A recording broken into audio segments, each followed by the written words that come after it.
의혹이 해소되지 않은 상태의 제도 개선은 한낱 사상 누각에 불과하다. 양승태 대법원장의 블랙리스트 추가 조사 거부에 항의하면서 사직서를 제출한 한 현직 부장판사가 법원 내부 통신망에 남긴 글입니다. 보수 정권 9년 동안 사라진 사법정의, 이것을 다시 일으키려는 법관들의 결연한 움직임에 양승태 대법원장은 어떤 해답을 내놓을까요? 오늘 이 문제와 관련해 세 분의 전문가 모시고 이야기 나눠보도록 하겠습니다. 김대현 주간조선 기자님 계속 자리해 주시고 계시고요. 이정열 전 부장판사님 나오셨습니다. 어서 오십시오. 네, 안녕하십니까. 네, 일어서라고 하고 싶어요. 시간 되시 말씀드려야 될 것 같아요. 네. 그 이정열 부장판사님 얼굴을 보기 전에 다리부터 이렇게 쭉 올라가면서 뵀는데요. 연예인이 온 줄 알고 딱 인사를 드리려고 했는데 보니까 판사님이시더라고요. 그러니까요. 지금 얼굴 빨개지셨어요. 네. 방송 여기 프로그램 명이 품격시대라는 걸. 그러니까요. 시청자들께 조금 상세하게 말씀을 드리면요. 아래가 좀 시원하십니다. 그렇게 얘기하시면 아예 안 입은 줄 알아요. 아니 그렇게 정말 말씀하시니까 더 그게 아닌 걸로. 저희 방송 심의에 걸리는 거 아니에요? 오늘 체감온도 40도인데요. 그렇죠. 정말 시원하게 반바지 차림으로 오셨는데요. 정말 눈이 시원해지더라고요. 저 스튜디오 딱 들어오시는데 판사님 덕분에 눈이 시원했다. 감사합니다. 조금이나마 어디 사회에 기여할 수 있다는 거에서 뿌듯하게 생각하고 있습니다. 네. 김남국 변호사님, 감사합니다. 예, 어서 오십시오. 네. 진짜 정말 재밌게 출발을 해보는데요. 시청자 여러분들께서도 샵 5400, 샵 5400으로 참여하실 수 있으십니다. 다양한 의견 보내주시면 좋겠습니다. 페이스북 라이브로도 시청하실 수 있으십니다. 본격적인 얘기를 좀 해보도록 하겠습니다. 이 좀 몇 달 계속 흘러가고 있는 이슈인데요. 이게 뭔가 확 불이 붙을 것 같은 그런 예감이 좀 들기도 합니다. 판사 블랙리스트 추가 조사 거부. 입장을 사실상 밝힌 양승태 대법원장에 항의하면서 최환돈 판사님이신가요? 네, 이분 최한돈 부장판사 인천. 그냥 사직서를 확 내버리셨어요. 네. 어떤 분이세요?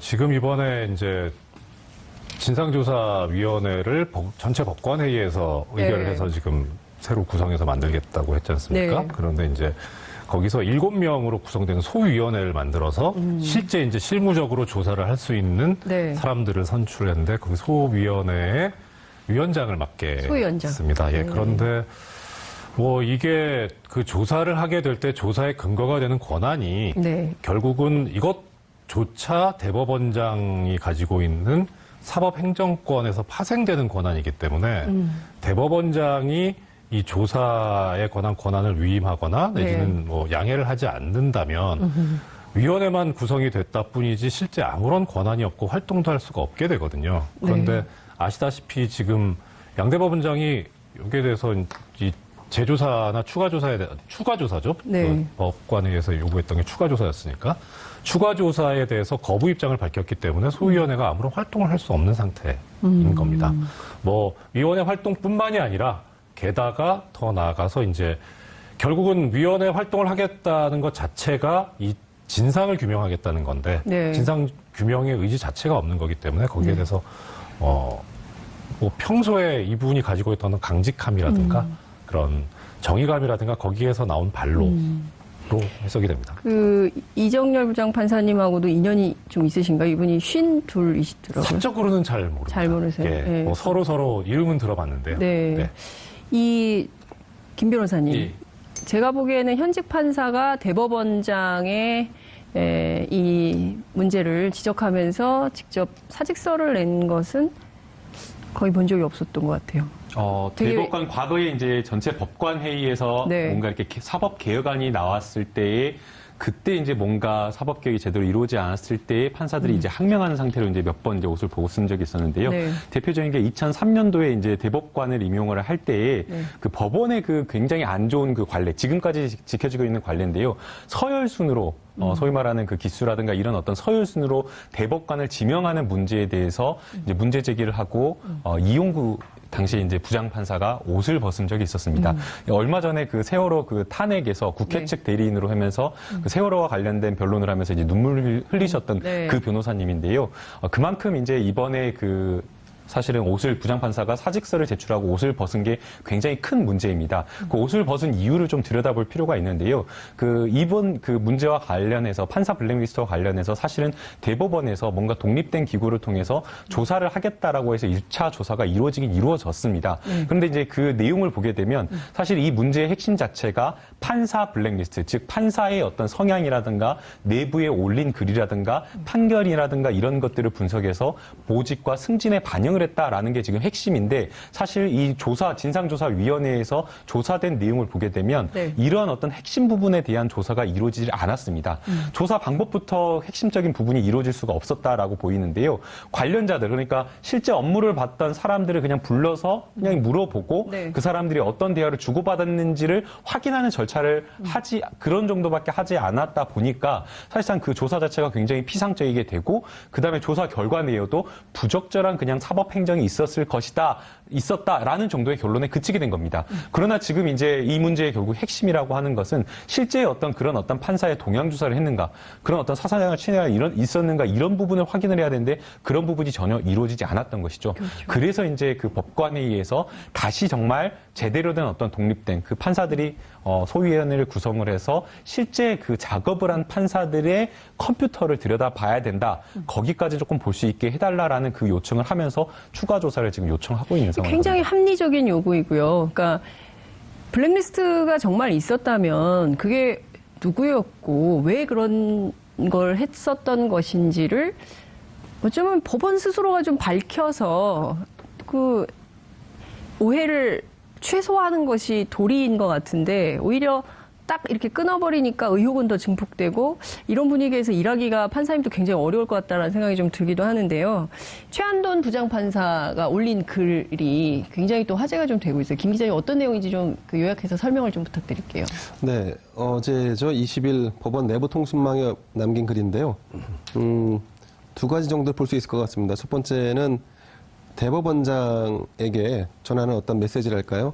지금과 같은 그 법관 스스로의 자정 노력을 꺾어버리는 이런 대법관의 판단에 대해서 뭔가 불만을 좀 토로한 부분이 있고, 그리고 사법행정권 남용이 될 경우에 이 전체 사법권의 어떤 독립성이랄까 이런 부분들의 상처를 입은 거를 개선할 수 없다. 그러니까 이런 부분에 대해서 만약에 대법원장 스스로가 대법관 전체의 목소리를 반영할 수 없다면 여기 계속 존재할 이유가 없다. 이렇게 해서 이제 소위 사직서를 내면서 내부 통신망에 남긴 글이 있었습니다.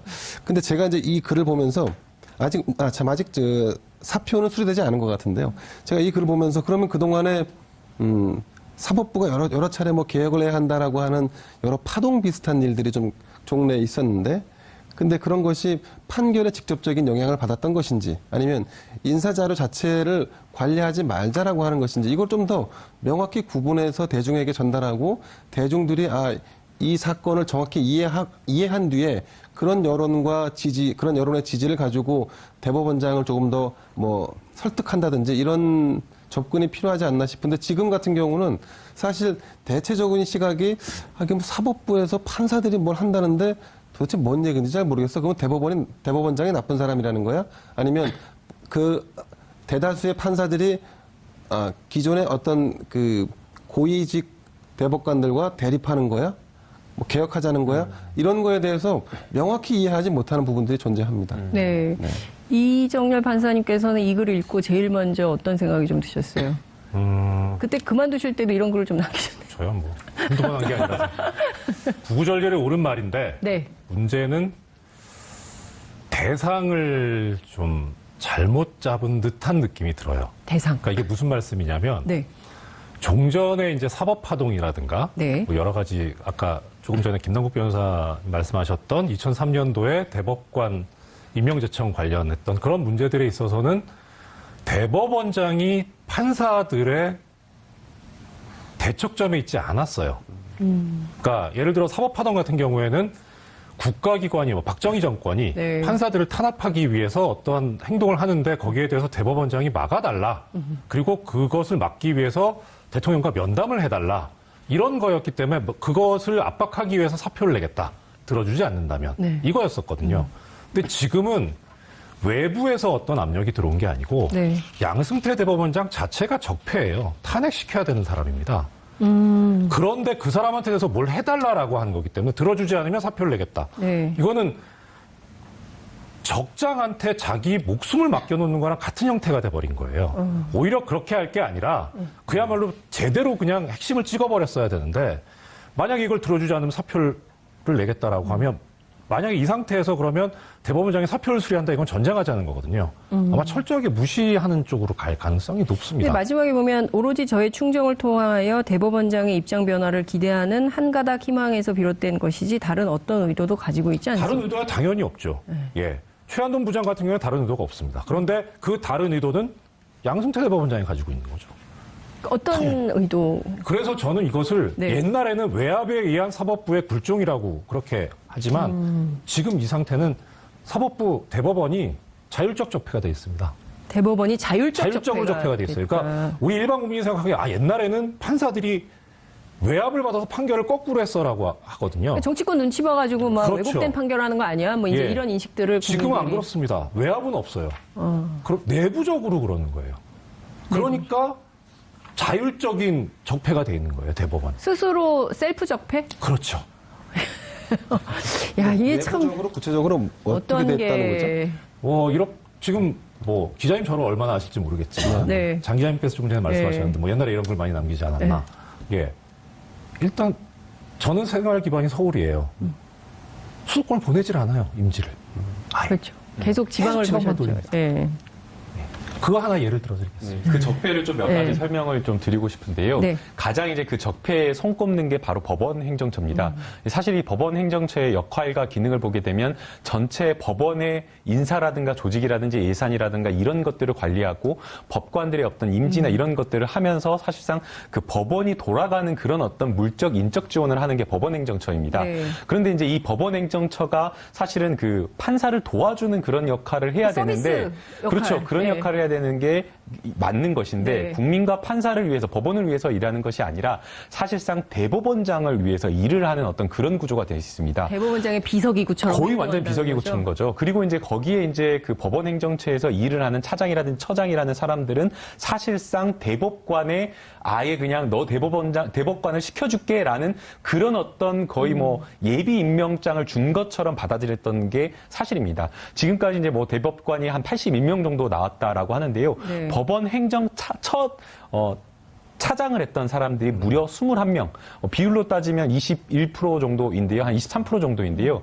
그런데 그 법원 행정처 차장을 했던 사람들을 그 순을 매겨보면 거의 한 70%. 그러니까 법원 행정처 차장을 했다 그러면 이 사람은 대법관을 할 수 있는 사람이다라는 게 아예 확정적으로 임명이 된 겁니다. 네. 실제로 양승태 대법관도 그때 사법파동이 있어가지고 법원 행정처 차장을 해가지고 원래는 그때 사법파동 때 특허법원장으로 내려가가지고 대법관이 안 될 그런 상황이었는데 네. 마지막에 또 됐던 인물일 정도로 법원 행정처 차장을 갔다라고 하면 이렇게 대법관이 되는 겁니다. 그러니까 이 법원 행정처의 어떤 그 승진 통로로 이용돼서 사실상 지금 현재 나와 있는 법관들이 야 너희들 승진하려고 한다면 대법관이나 대법원장들한테 잘 보여라라는 이런 구조가 돼버린 겁니다. 그래서 이게 적폐라고 하나 봐야 될 것 같고요. 네. 그다음에 이제 두 번째는 이제 아까 이제 판사님께서 말씀하신 보직과 관련된 것입니다.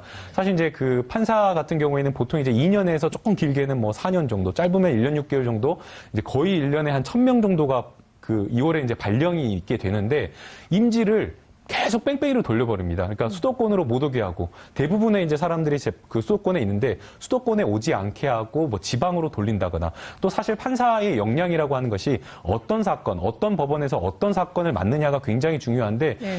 큰 사건이라든가 아니면 다양한 사건을 맡기게 하는 게 아니라 한직이라든가 지방 법원, 조그만 법원에 내 가지고 맨날 이상한 조그만 뭐 동네 사건들만 맡게 해버리는 겁니다. 그럼 판사로서 성장할 수 없는 그런 문제가 있는 거죠. 그래서 이러한 어떤 법원의 어떤 적폐를 청산해야 된다라고 이야기를 하고 있는데 사실상 그게 지금까지 아직 개혁이 되지 않았고 네. 그런 어떤 문제에서 지금 이번에도 이런 문제가 터진 것으로 봐야 될 것 같습니다. 그러면 이정열 판사님 지금 그 줄줄이 댓글로도 그렇고 뭐 청원도 받고 막 현직 판사들이 그렇게 하고 있지 않습니까? 그리고 뿐만 아니라 앞으로 더 어떤 많은 분들이 또 줄사표를 낼 가능성도 여전히 있는 것 같다라고 언론 보도는 나오고 있고요. 또 지난 19일에는 그 법원 노조인가요? 촛불 문화제도 했어요. 네. 이렇게 이제 이를테면 보면 그동안 있지 않았던 그 새로운 움직임들이 좀 막 나오고 있는 건데, 지금 그 김 변호사님 말씀 주신 이런 이른바 적폐청산의 신호탄이 올랐다. 이렇게 볼 수 있는 겁니까? 아니면은 좀 타겟을 잘못 잡은 거다. 이렇게 여전히 봐야 될까요? 그러니까 지금 움직이는 분들을. 타겟을 잘못 잡았다는 것도 있고 방법상에 있어서 네. 좀 더 강한 수를 써야 되지 않을까. 그러니까 일단 지난번 죄송합니다. 지난번 전국 전체 판사회의가 있은 다음에 네. 대법원장의 반응은 판사회의 상설화는 받아들이되 그 이외의 것은 못 받아들이겠다라는 그렇죠. 답을 했었거든요. 거기에 대해서 일정 기간 판사들의 움직임이 잠복이 돼 있었어요. 아무 움직임이 없었거든요. 그래서 이대로 끝나는 것이냐라고 했는데 이제 24일 날 그 전체 판사회의가 속행이 돼서 이제 2차 회의가 열립니다. 네. 이제 얼마 안 남았죠. 다음 주 월요일이니까. 예. 그래서 이제 그것을 앞두고 다시 움직임이 일어나는 것 같은데 네. 가장 직접적인 도화선은 얼마 전에 법원 행정처장이 57일 만에 공석 상태에서 이제 새로 임명이 됐어요. 네. 법원 행정처장은 아까 김 변호사님 말씀하신 대로 법원 행정처라는 판사들의 권력기관이네요. 예, 그렇죠. 권력기관이 됐죠. 아, 이렇게 얘기해도 되는 거죠? 예. 그 처장은 직급이 대법관을 임명하게 돼 있습니다. 현직 대법관 중에서 임명을 하는데 김소영 대법관이 이제 네. 임명이 됐어요. 언론 보도를 보니까 이제 이분이 사법시험 수석 합격했고요. 그다음에 이제 법원 내에서는 여성 최초라는 수식어가 상당히 많습니다. 네. 뭐 능력은 있어요. 근데 다만 문제는 마인드나 인식이 너무 아니에요. 그러니까 그건 뭐냐면 김소영 대법관을 법원 행정처장으로 임명을 했다는 거는 아는 사람들에 대해서는 당신들이 하는 요구를 나는 받아들일 의사가 전혀 없다라는 시그널인 거예요. 그러니까 그거를 보고 바로 법원 노조에서는 촛불문화제가 들어간 거죠. 그러니까 이분이 그 지금 판사들이 요구하고 있는 그런 법원의 핵심적인 개혁을 추진할 생각이 없고 그냥 그 요구에 그냥 눈을 감아버릴 것 같은 그런 분이라는 거예요. 눈을 감을 뿐만 아니라 네. 분명히 대척점에 쓸 겁니다. 만약에 여기에 대해서 김소영 법원 행정처장과 네. 지금 현재 법원의 판사들 지배적인 예, 예. 그런 그 개혁을 요구하는 목소리와 사이에 네. 충돌이 일어났을 때 아니 이 사람이 여성 최초고 네. 여러 가지 능력도 있고 한데 네. 당신들이 이 김소영 법원 행정처장에 대해서 대항을 한다는 것은 네. 뭐 이건 양성평등의 문제도 있고 여성 인권의 문제도 있고 한데 이렇게 인권의식이 미비한 사람이 무슨 법원 개혁을 요구를 하는 것이냐라는 그런 프레임으로 갈 수 있어요. 어머. 근데 그건 전혀 그 쟁점이 아니잖아요. 그렇죠. 전혀 이를테면은 논점 이탈을 하고 있는 거 아니에요? 그것을 노리고 있는 것으로 보여요. 그 법원 노조에서도 그렇게 보고 있고요. 그래서 그러니까 김소영 행정처장 임명이라는 게 시사하는 바가 상당히 크고 거기에 대해서 네. 지금 판사들이 상당한 위기의식을 가지고 있는 거죠. 그렇기 때문에 예. 사표라고 하는 극단적인 수단까지 나오게 된 도화선이 된 게 아닌가. 이런 상황이면 더 내부에서 할 수 있는 게 없으니까 그냥 그렇죠. 사표를 쓰는 그러니까 길을 선택하겠다. 법원 지금 판사들이 내고 있는 개혁의 목소리에 대해서 네. 침묵, 도와줄 것은 전혀 없고, 네. 침묵 정도만 해줘도, 방관만 해줘도 고마운데, 네. 아마 적극적으로 방해를 하려고 들 것이다. 적극적으로 방해. 어떤 식의 방해를 이제 할까요, 김 변호사님? 양승태 대법원장이 네. 사실 이제 내부 전산망에 이제 받아들인다라고 하면서 글을 남겼는데 전체 법관회의에 상설화를 이야기한 겁니다. 근데 이제 중요한 거는 전체 법관회의를 상설화하는 게 아니라 사법행정, 그러니까 지금 사법행정이라고 하는 것은 대법원장이 그냥 아예 법원행정처를 장악해가지고 전체 법원을 대법원장 중심으로 거의 뭐 봉건시대처럼 이렇게 한다는 게 문제거든요. 네. 그래서 중요한 것은 전체 법관회의가 상설화되는 것도 물론 중요하지만 전체 법관회의를 통해서든지 어쨌든 이 법원의 행정과 관련해서 네. 실제 일선 판사들의 의견이 반영이 돼야 된다는 게 굉장히 중요한 겁니다. 네. 그렇다고 한다면 그것을 전체 법관회의에서 결정된 어떤 의결사항이라든가 이런 것들을 어떻게 어떤 시스템에 의해서 사법행정에 참여시킬 것인가 네. 이 부분이 굉장히 중요한 것인데 그것을 논의하는 법원 행정처장을 이런 것과 관련된 인식이나 이해가 전혀 없는 사람들을 임명했다, 앉혔다라고 네. 하는 것은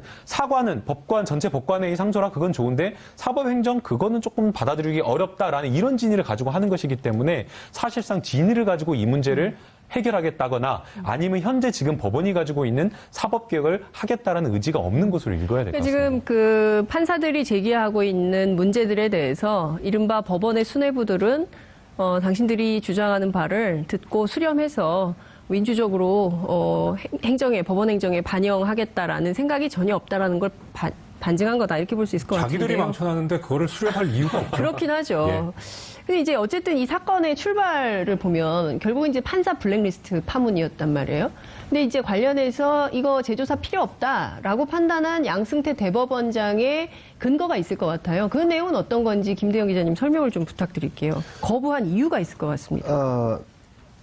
우선은 이제 지난번 셀프 진단이라고 해갖고 네.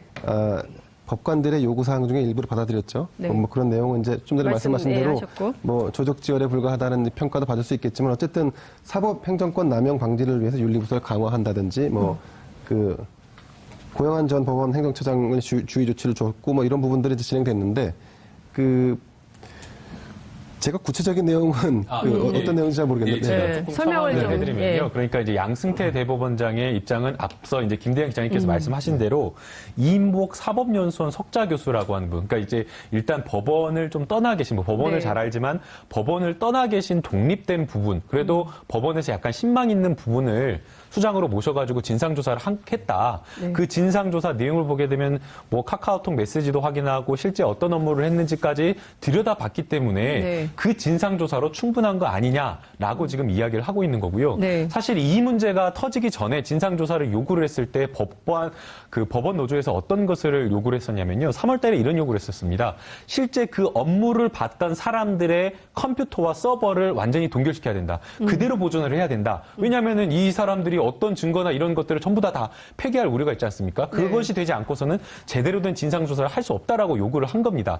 그런데 이제 양승태 대법원장 같은 경우에는 아니 어떻게 판사의 컴퓨터를 그 사람의 동의도 없이 이거를 들여다볼 수 있겠느냐? 그거는 안 된다라고 지금 이야기를 하고 있는데. 그래서 교각사로의 우를 범할 수 있다. 이제 교각사로의 우라고 하는 것은 아마 이런 인식이 걸려 있는 것 같습니다. 좋아, 우리가 사법개혁 다 좋은데, 야 이거 조사해봤자 이거 조사하면 결국에 우리의 치부가 드러나오는데 우리의 치부가 드러난다라고 하면 결국에는 판결에 국민들이 신뢰하지 못하는 이런 문제로 갈 것인데 꼭 거기까지 해야 되느냐라는 지금 이런 이야기를 하고 있는 것인데 이미 지금 사법부 법원의 신뢰가 굉장히 땅이 떨어졌습니다. 사법부의 개혁 2003년, 2009년도에 사법파동이 있었을 때 개혁을 해야 된다라고 했지만 그때 개혁을 하지 못하고 지금까지 온 거 아니겠습니까? 그러니까 이번 기회라도 해야 되는데 사실은 교각사로의 우라는 이런 표현을 하면서 하고 싶지 않다라고 지금 이야기를 하고 있는 겁니다. 앞서 이정현 변호사님께서 양승태 대법원장 자체가 적폐다. 네. 사퇴를 요구해야 된다. 사퇴보다 탄핵을 해야 됩니다. 탄핵을 해야 된다. 사퇴도 안 되고. 그 지금 김 변호사님 말씀하셨는데 하나 제가 약간 이제 좀 반론을 제기해서 말씀드리자면 이 양 대법원장이 얘기하는 교각사로의 우라는 게 나온 게 지금 김 변호사님 표현하신 것처럼 사법부의 치부가 드러나기가 날 우려가 있기 때문이 아니라 자기네 치부가 드러나는 거예요. 양승태 대법원장과 적폐 세력들의 치부가 드러나는 겁니다. 법원 내 이른바 핵심 세력들의 이게 치부. 어떠한 과정으로 이루어져 왔냐면 좀 전에 김 변호사님 말씀하신 대로 이인복 석좌 교수 이분이 이제 전 대법관입니다. 대법관을 지내신 분인데 뭐 말씀대로 신망이 높아요. 그래서 이 블랙리스트 부분에 대해서 진상조사위원장을 맡아가지고 조사를 했습니다. 근데 핵심은 뭐냐면 당연히 이 블랙리스트가 존재했었다는 그 법관의 컴퓨터죠. PC, 업무용 컴퓨터. 그걸 봐야 알 거 아닙니까? 근데 그 PC를 접근했던 그 법원행정처에 발령받았다가 겸임 해제로 다시 돌아갔던 판사의 얘기는 깡통이었었고 그런 얘기는 들었다. 컴퓨터에 그런 게 암호화돼서 있다고. 그럼 그걸 뒤져봐야 될 거 아닙니까? 그래서 그거를 들여다보겠다고 했더니 법원 행정처장 당시 고영한 행정처장이 거부를 했어요. 근데 이것은 뭐냐면 조사의 전권을 대법원장이 이 당시 진상조사위원회에다 위임을 한다고 그렇게 대외적으로 천명을 했는데 그 밑에 있는 법원 행정처장이 거부를 한 겁니다. 그런 상태에서 조사를 했는데 당연히 그럼 결과가 안 나오죠. 핵심적인 증거를 조사를 못 했는데. 근데 이제 양 대법원장이 이런 반론을 했어요. 진상조사위 구성의 중립성, 활동의 독립성, 조사위원들의 성실성, 신뢰성, 의심할 수가 없다. 당연하죠. 그러니까 거기에서 재조사는 바람직하지 않다. 그러면 우리는 네. 여기서 이게 법원 행정처장이 여기 협조를 거부하니까 네. 진상조사위원회는 더 이상 활동을 할 수가 없고 네. 이것은 특별검사나 국정조사를 통해서 해야 된다라고 하는 게 그래서 국정조사 요구가 나오는 그렇죠. 그런데 진상조사위원회에서는 그냥 그대로 갔단 말이에요. 그러니까 양대법원장 입장에서 볼 때는 너무나 고맙죠. 땡큐. 예, 그렇죠. 거기서 덮어준 건데.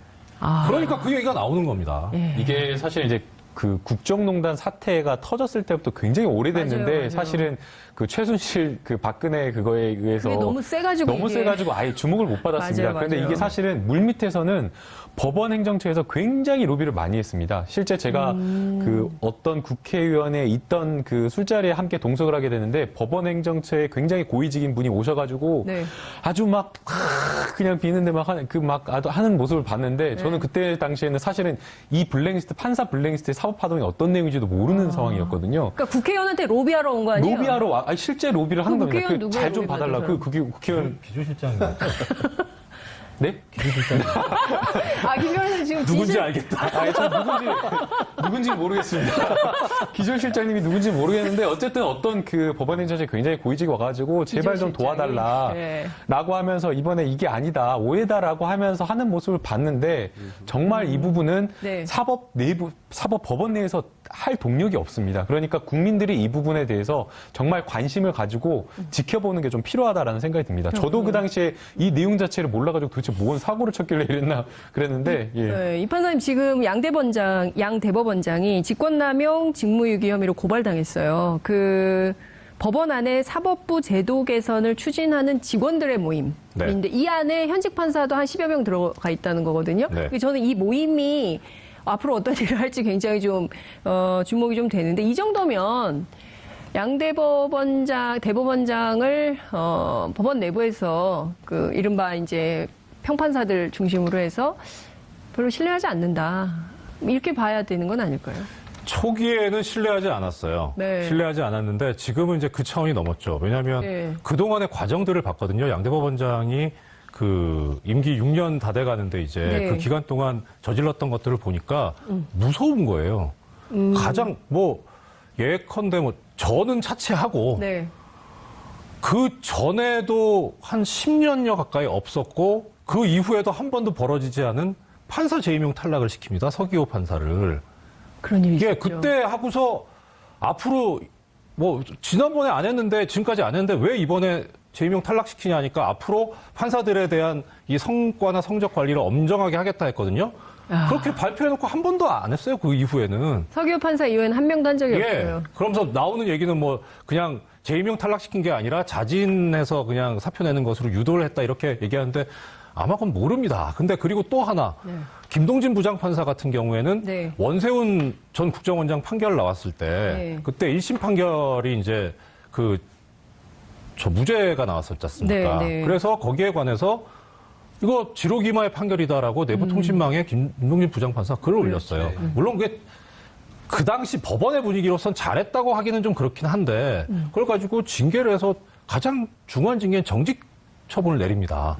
그럼 판사들이 보고 뭘 느끼겠습니까? 이거 정권에 대항하는 어떤 의사를 표현했다거나 하면은 자기 자리가 위태로워지는 거예요. 이제 내가 승진을 하고서 잘 되는 걸 떠나서 재임용 탈락하던가 징계를 받는 사태가 벌어지는 겁니다. 그러니까 그러면 당연히 숨어야죠. 눌러 들어가야죠. 용기 내서 적극적으로 법원 내부에 비도덕적이거나 이런 문제가 되는 비민주적인 요소들에 대해서 이게 문제다라고 말을 하면 네. 저 뒤 지방으로 쫓겨나거나 그렇죠. 아니면은 재임용에서 탈락하거나 네. 이런 상황이 되기 때문에 그냥 참자. 이렇게 될 가능성이 높다는 판사도 건데. 생활이니까 그거는 이해할 수밖에 없고요. 직장인. 그러니까 지금 이제 최한돈 부장판사나 네. 지금 전체 법관회의에 나가는 100분의 판사들 네. 정말 대단한 겁니다. 지금 이 분위기에서는. 지금 차성주 판사가 판사 블랙리스트 촉구 의혹에 대해서 관심을 좀 촉구해달라는 요구에 34,000명의 이 청원에 댓글이 좀 달리고 있고 이런 상황이긴 한데요. 김 변호사님, 예. 고발됐는데 양승태 대법원장 처벌 받겠습니까? 어떻게 전망하세요? 쉽지는 그 대법원장에 대한 수사가 이루어진다는 게 그게 쉽지는 않은 문제라서 네. 어렵지 않을까라는 생각이 듭니다. 이제 일반적인 어떤 형사 사건을 수사를 한다고 하더라도 네. 이제 뚜렷한 물증, 그러니까 구체적인 어떤 물증이나 이런 것이 있을 때 수사가 가능한 건데 지금 1차 진상조사위원회에서 조사된 어떤 내용이 네. 어디까지 지금 확인되었는지가 나오지가 않고 있습니다. 그리고 이제 앞서 이제 부장판사님께서 말씀을 해주신 대로 네. 사실상 그 뭐 컴퓨터를 봤더니 깡통이더라라고 하는 것은 물적 증거가 아예 없다라는 것이거든요. 그렇기 때문에 지금 이 상황에서 현 단계에서 대법원장에 대한 수사가 제대로 이루어지기는 좀 쉽지는 않아 보입니다. 그렇군요. 예컨대 국정조사 요구를 이제 판사님들 일부가 하고 계시는데 정치권에서는 국정조사를 받을까요? 그 어떻게 전망하세요, 이 판사님? 그것도 상권 분립의 문제가 있기 때문에 네. 전통적으로 이 사법부의 어떤 모습이라든가 활동에 대해서는 입법부에서도 자제하는 관행들이 있었거든요. 그래서 수사뿐만 아니라 국정조사가 일어날 정도 되려면 김 변호사님 말씀하신 대로 어느 정도의 의혹이 제기될 수 있는 수준의 증거는 나와야 될 겁니다. 근데 지금 현재로서는 블랙리스트 존재를 증명할 수 있는 것은 당시 이제 법원행정처로 발령받았다가 다시 복귀했던 그 판사의 진술밖에 없어요. 그리고 그 전에 이제 사실 뭐 김 변호사님도 계시지만 네. 이쪽 세계에 있는 사람들은 소문 많이 들었었거든요. 그런 게 있대더라. 예, 봤다더라. 판사들 블랙리스트가 있다는 네. 거 아니야? 라는 얘기는 업계에서 많이 돌았다. 많이 돌았죠. 그런데 이제 실제 그거를 눈으로 봤을 만한 지위에 있는 사람들은 네. 다 쉽게 말하면 적폐 세력 쪽이었기 때문에 네. 접촉이 불가능했고요. 얘기도 안 했고, 예. 그런 얘기 많이 돌았습니다. 그렇군요. 또 이제 상권 분립 이야기 나와서 사실 이 첨언을 하면 네. 그 인터넷 댓글 보면 이런 게 있습니다. 왜 문재인 정부가 검찰 개혁은 이야기를 하면서 법원 개혁은 없냐. 실제 공약집을 보게 되면 법원 개혁과 관련된 내용은 국민 참여 재판을 좀 활성화시키겠다라는 내용 정도밖에 없거든요. 네. 그런데 이제 그렇게 할 수 없는 게 행정부, 사법부, 입법부가 분리되어 그렇죠. 있기 때문에 네. 문재인 정부에서 대통령이 주도적으로 법원 개혁을 할 수가 없는 상황입니다. 그래서 그런 어떤 것들이 나올 수가 없는 상황이고요. 네. 국정조사도 정치권에서 이 문제를 굉장히 주의 깊게 유의 깊게 보고 있기는 하지만 네. 이것이 자칫 이제 사법권에 대한 어떤 그 침해라든가 이런 부분으로 오해를 살 수가 있기 때문에 네. 사실상 사법 개혁 이 문제에 대한 어떤 진상 조사라든지 사법 법원의 어떤 개혁 문제라고 하는 것은 내부적으로 해야 되는 문제이고 지금 내부적으로 뭔가 막 이제 하려고 하는데 그 동력 자체가 사실상 그 개혁을 하려고 하는 그 힘 자체가 네. 대법관 회의에서 나오고 있는 것이기 때문에 네. 양승태 대법원장이 이걸 받아두지 않는 이상은 쉽지가 않다라고 보입니다. 전체 판사회. 전체 판사. 예. 그래서 이제 제가 생각을 하는 것은 결국에 그 대법원장 이제 양승태 대법원장이 나가면 누가 임명되느냐. 그게 바로 9월까지. 9월 20일까지죠. 예. 그러면 양승태 대법원장 이후에 누가 후임을 맡게 되는가가 굉장히 중요할 것 같은데요. 보입니다. 이 판사님 누가 될 거라고 보세요? 지금 뭐 여러분이 물망에 오르시더라고요. 제가 되셨으면 하고 제가 희망하는 분은 얘기할 수 있는데 밀다니 제가 무슨 힘이 있습니까? 그런 분인데 저 아무 힘도 없으니까 그게 뭐 의미가 있겠습니까만은 지금 이제 바라는 거는 네. 어차피 임기가 2달여밖에 안 남았기 때문에 그렇죠. 뭐 가타부타 양대법원장 입장에서 입장을 표명하는 것보다는 이제 저희 업계 얘기로 시간 끌어서 비기는 작전을 쓰는 게 가장 아마. 판사님들 그런 말씀 드세요. 시간 끌어서 비기는 작전. 예, 그러니까 당사자들 재판을 할 때 보면은 그런 작전들을 많이 쓰시거든요. 아무튼 그게 가장 지금 양대법원장 입장에서 쓸 수 있는 가장 유효한 작전이 아니겠나 싶은 생각이 들고 결국은 바라는 희망은 지금 청와대에서 청와대 문건 발견되듯이 법원 내에서도 그런 문건들이 좀 발견되었으면 나중에. 저하고 똑같은 생각을 하셨어요. 청와대에서 판사 블랙리스트 관련된 문건이 하나 나와주면 이게 딱 될 텐데. 청와대에서도 그렇고 법원행정처 내에서도 나와줬으면. 캐비넷을 열러 갈까요? 아마 더 열심히 샅샅이 찾아내서 증거를 인멸하려고 들지 않을까 싶습니다. 그렇군요. 근데 지금 말씀 듣다 보니까 궁금한 게 하나 드는데 근거를 확인하지 못한 부분이 있는 거지 않습니까? 그런데 대법원장을 적폐라고 규명하는 거는 좀 과하지 않을까요? 그거는 제가 그 안에 있었기 때문에 그렇습니다. 물론 있었기 때문에 내가 다 한다라고 얘기할 수는 있겠지만 다수 대중은 그 어떤 근거를 가지고 얘기하는 것을 설득력 있게 느끼지 않을까 하는 생각에서 그런 말씀 드려봅니다. 네. 알겠습니다. 뭐 그거는 다른 기회에서 그런 말씀 네. 드리죠. 네. 다른 기회에서 말씀을 좀 나누시면 좋을 것 같고요. 그리고 이제 중요한 것은 어찌됐든 판사 블랙리스트 의혹이 불거졌다는 사안인 것이고요. 이 사안과 관련해서 현직 판사들이 사직서까지 내면서 이 사건의 진실규명을 요구하고 있다는 현실이고요. 이것을 법원 내부가 어떻게 민주적인 절차를 통해서 해결을 하려고 할지 이것을 지켜보는 것 역시 국민들의 몫이 아닌가 싶습니다. 조사를 지금 요청하고 있는 상황입니다. 굉장히 합리적인 요구이고요. 그러니까 블랙리스트가 정말 있었다면 그게 누구였고 왜 그런 걸 했었던 것인지를 어쩌면 법원 스스로가 좀 밝혀서 그 오해를 최소화하는 것이 도리인 것 같은데 오히려 딱 이렇게 끊어버리니까 의혹은 더 증폭되고 이런 분위기에서 일하기가 판사님도 굉장히 어려울 것 같다는 생각이 좀 들기도 하는데요. 최한돈 부장판사가 올린 글이 굉장히 또 화제가 좀 되고 있어요. 김 기자님 어떤 내용인지 좀 요약해서 설명을 좀 부탁드릴게요. 네, 어제죠 20일 법원 내부 통신망에 남긴 글인데요. 두 가지 정도 볼 수 있을 것 같습니다. 첫 번째는 대법원장에게 전하는 어떤 메시지랄까요? 지금과 같은 그 법관 스스로의 자정 노력을 꺾어버리는 이런 대법관의 판단에 대해서 뭔가 불만을 좀 토로한 부분이 있고, 그리고 사법행정권 남용이 될 경우에 이 전체 사법권의 어떤 독립성이랄까 이런 부분들의 상처를 입은 거를 개선할 수 없다. 그러니까 이런 부분에 대해서 만약에 대법원장 스스로가 대법관 전체의 목소리를 반영할 수 없다면 여기 계속 존재할 이유가 없다. 이렇게 해서 이제 그 소위 사직서를 내면서 내부 통신망에 남긴 글이 있었습니다. 근데 제가 이제 이 글을 보면서 아직 사표는 수리되지 않은 것 같은데요. 제가 이 글을 보면서 그러면 그동안에 사법부가 여러 차례 뭐 개혁을 해야 한다라고 하는 여러 파동 비슷한 일들이 좀 종래에 있었는데, 근데 그런 것이 판결에 직접적인 영향을 받았던 것인지 아니면 인사자료 자체를 관리하지 말자라고 하는 것인지 이걸 좀 더 명확히 구분해서 대중에게 전달하고 대중들이 이 사건을 정확히 이해한 뒤에 그런 여론과 그런 여론의 지지를 가지고 대법원장을 조금 더 뭐 설득한다든지 이런 접근이 필요하지 않나 싶은데, 지금 같은 경우는 사실 대체적인 시각이 뭐 사법부에서 판사들이 뭘 한다는데 도대체 뭔 얘기인지 잘 모르겠어. 그러면 대법원장이 나쁜 사람이라는 거야? 아니면 그 대다수의 판사들이 기존의 어떤 그 고위직 대법관들과 대립하는 거야? 뭐 개혁하자는 거야? 이런 거에 대해서 명확히 이해하지 못하는 부분들이 존재합니다. 네. 이정렬 판사님께서는 이 글을 읽고 제일 먼저 어떤 생각이 좀 드셨어요? 그때 그만두실 때도 이런 글을 좀 남기셨네요. 저요, 뭐. 한두 번 한 게 아니라서.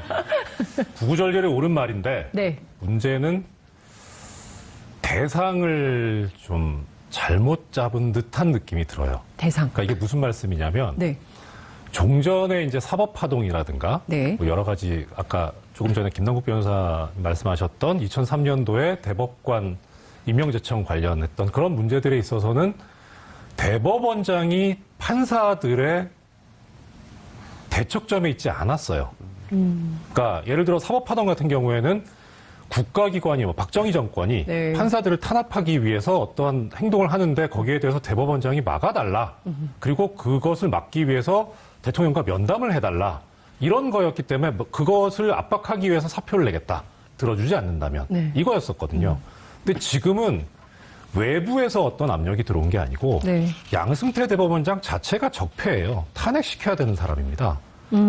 그런데 그 사람한테 대해서 뭘 해달라라고 하는 거기 때문에 들어주지 않으면 사표를 내겠다. 네. 이거는 적장한테 자기 목숨을 맡겨놓는 거랑 같은 형태가 돼버린 거예요. 오히려 그렇게 할 게 아니라 그야말로 제대로 그냥 핵심을 찍어버렸어야 되는데, 만약에 이걸 들어주지 않으면 사표를 내겠다라고 하면, 만약에 이 상태에서 그러면 대법원장이 사표를 수리한다, 이건 전쟁하자는 거거든요. 아마 철저하게 무시하는 쪽으로 갈 가능성이 높습니다. 네, 마지막에 보면 오로지 저의 충정을 통하여 대법원장의 입장 변화를 기대하는 한 가닥 희망에서 비롯된 것이지 다른 어떤 의도도 가지고 있지 않습니다. 다른 의도가 당연히 없죠.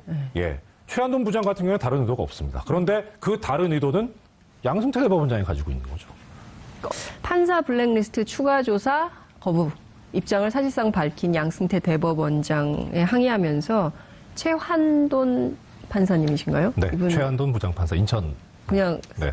사직서를 확 내버리셨어요. 네. 어떤 분이세요? 지금 이번에 이제 진상조사위원회를 전체 법관회의에서 의결을 네. 해서 지금 새로 구성해서 만들겠다고 했지 않습니까? 네. 그런데 이제 거기서 7명으로 구성되는 소위원회를 만들어서 실제 이제 실무적으로 조사를 할 수 있는 네. 사람들을 선출했는데 거기 소위원회의 위원장을 맡게 소위원장. 했습니다. 예, 그런데 뭐 이게 그 조사를 하게 될 때 조사의 근거가 되는 권한이 네. 결국은 이것조차 대법원장이 가지고 있는 사법행정권에서 파생되는 권한이기 때문에 대법원장이 이 조사의 권한을 위임하거나 내지는 네. 뭐 양해를 하지 않는다면 위원회만 구성이 됐다 뿐이지 실제 아무런 권한이 없고 활동도 할 수가 없게 되거든요. 그런데 네. 아시다시피 지금 양 대법원장이 여기에 대해서 이 재조사나 추가조사죠. 네. 그 법관회의에서 요구했던 게 추가조사였으니까 추가조사에 대해서 거부 입장을 밝혔기 때문에 소위원회가 아무런 활동을 할 수 없는 상태인 겁니다. 뭐 위원회 활동뿐만이 아니라 게다가 더 나아가서 이제 결국은 위원회 활동을 하겠다는 것 자체가 이 진상을 규명하겠다는 건데 네. 진상 규명의 의지 자체가 없는 거기 때문에 거기에 대해서 뭐 평소에 이분이 가지고 있던 강직함이라든가 그런 정의감이라든가 거기에서 나온 발로로 해석이 됩니다. 그 이정열 부장판사님하고도 인연이 좀 있으신가요? 이분이 52이시더라고요. 사적으로는 잘 모릅니다. 잘 모르세요? 예, 네. 뭐 서로 이름은 들어봤는데요. 네. 네. 이 김 변호사님, 예. 제가 보기에는 현직 판사가 대법원장의 이 문제를 지적하면서 직접 사직서를 낸 것은 거의 본 적이 없었던 것 같아요. 되게 대법관 과거에 이제 전체 법관 회의에서 의혹이 해소되지 않은 상태의 제도 개선은 한낱 사상 누각에 불과하다. 양승태 대법원장의 블랙리스트 추가 조사 거부에 항의하면서 사직서를 제출한 한 현직 부장판사가 법원 내부 통신망에 남긴 글입니다. 보수 정권 9년 동안 사라진 사법정의, 이것을 다시 일으키려는 법관들의 결연한 움직임에 양승태 대법원장은 어떤 해답을 내놓을까요? 오늘 이 문제와 관련해 세 분의 전문가 모시고 이야기 나눠보도록 하겠습니다. 김대현 주간조선 기자님 계속 자리해 주시고 계시고요.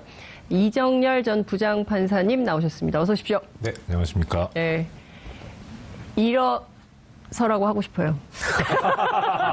제가 대신 말씀드려야 될 것 같아요. 네. 그 이정열 부장판사님 얼굴을 보기 전에 다리부터 이렇게 쭉 올라가면서 뵀는데요. 연예인이 온 줄 알고 딱 인사를 드리려고 했는데 네. 보니까 판사님이시더라고요. 그러니까요. 지금 얼굴 빨개지셨어요. 네. 방송 여기 프로그램 명이 품격시대라는 걸. 그러니까요. 그 시청자들께 조금 상세하게 말씀을 드리면요. 아래가 좀 시원하십니다. 그렇게 얘기하시면 아예 안 입은 줄 알아요. 아니 그렇게 정말 말씀하시니까 더 그게 아닌 걸로. 저희 방송 심의에 걸리는 거 아니에요? 그 오늘 체감 온도 40도인데요. 그렇죠. 정말 시원하게 반바지 차림으로 오셨는데요. 정말 눈이 시원해지더라고요. 저 스튜디오 딱 들어오시는데 판사님 덕분에 눈이 시원했다. 감사합니다. 조금이나마 어디 사회에 기여할 수 있다는 거에서 뿌듯하게 생각하고 있습니다. 네. 김남국 변호사님, 네, 감사합니다. 예, 어서 안녕하세요. 오십시오. 네. 진짜 정말 재밌게 출발을 해보는데요. 시청자 여러분들께서도 샵 5400, 샵 5400으로 참여하실 수 있으십니다. 다양한 의견 보내주시면 좋겠습니다. 페이스북 라이브로도 시청하실 수 있으십니다. 본격적인 얘기를 좀 해보도록 하겠습니다. 이 좀 몇 달 계속 흘러가고 있는 이슈인데요. 이게 뭔가 확 불이 붙을 것 같은 그런 예감이 좀 들기도 합니다.